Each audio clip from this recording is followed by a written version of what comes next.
Baiklah, di sini saya akan menjawab pertanyaan nomor satu, yang mana dalam menyusun tinjauan pustaka terdapat 5 langkah sistematis yang harus dilakukan. Nah, yang pertama itu mencari sumber literatur yang relevan, di mana kita harus mencari sumber-sumber ilmiah atau topik masalah yang sesuai dengan penelitian yang akan dilakukan.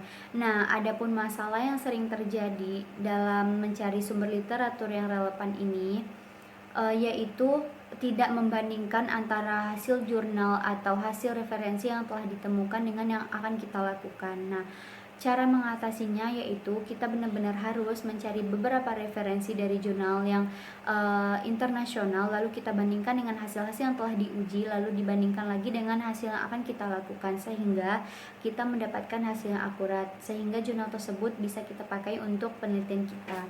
Nah, yang kedua itu evaluasi masalah, yaitu mengevaluasi sumber masalah yang sering terjadi, yaitu tidak adanya ketelitian dalam membandingkan literatur yang dicari. Nah, cara mengatasinya itu yaitu kita wajib membandingkan dari literatur yang kita cari dengan kecocokan untuk penelitian kita, dan juga wajib melakukan evaluasi, yang mana kita harus mengambil sumber-sumber dari jurnal ilmiah, jurnal internasional, jurnal yang terakreditasi SINTA, dan kita itu tidak boleh mengcopy paste atau memakai sumber dari Wikipedia, dan kita itu harus melakukan parafrase ya, agar terhindar dari plagiat. Nah, yang ketiga itu kita itu harus mengidentifikasi topik ini dan harus mendiskusikan kesenjangan informasi, mengidentifikasikan tema atau membandingkan antara masalah topik penelitian yang telah dilakukan dengan penelitian yang ingin dilakukan.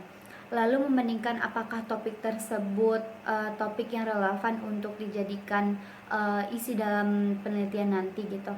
Nah, topiknya cocok yang berkaitan dengan penelitian itu, cara mengatasinya yaitu mengidentifikasikan topik yang bisa menjadi jawaban dari penelusuran yang telah diteliti dan mencari definisi yang terkait dengan penelitian. Nah, yang keempat itu pada penguraian penelusuran dapat membantu kita lebih mudah untuk mencari bahan yang akan dijadikan referensi permasalahan yang sering terjadi. Nah, yaitu kurangnya teliti dalam membandingkan hasil dari mereview jurnal atau tidak membuat outline sehingga pencariannya tidak terarah. Nah, yang sehingga sulit mencari beberapa kecocokan untuk penelitian masalah tersebut. Nah, maka akan tidak menemukan hasil yang akurat. Nah, cara mengatasinya yaitu dengan cara mengumpulkan beberapa data hasil orang lain, lalu dibandingkan dengan hasil penelitian kita, apakah hasilnya akurat atau cocok. Nah, maka kita bisa mengambil jurnal tersebut untuk dipakai dalam penelitian kita.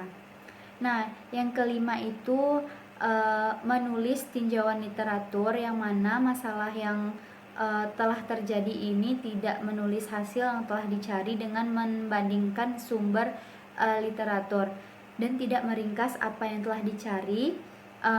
Dan adapun cara mengatasinya yaitu menulis apa yang telah kita temukan dari suatu survei tinjauan pustaka yang baik itu. Nah, kita meringkas apa yang kita temukan dari hasil yang kita cari atau jurnal yang kita cari. Nah, atau sumber yang kita cari itu tidak kita ringkas. Setelah semuanya teruraikan, maka kita mengidentifikasikan atau mengevaluasi sesuatu yang kritis.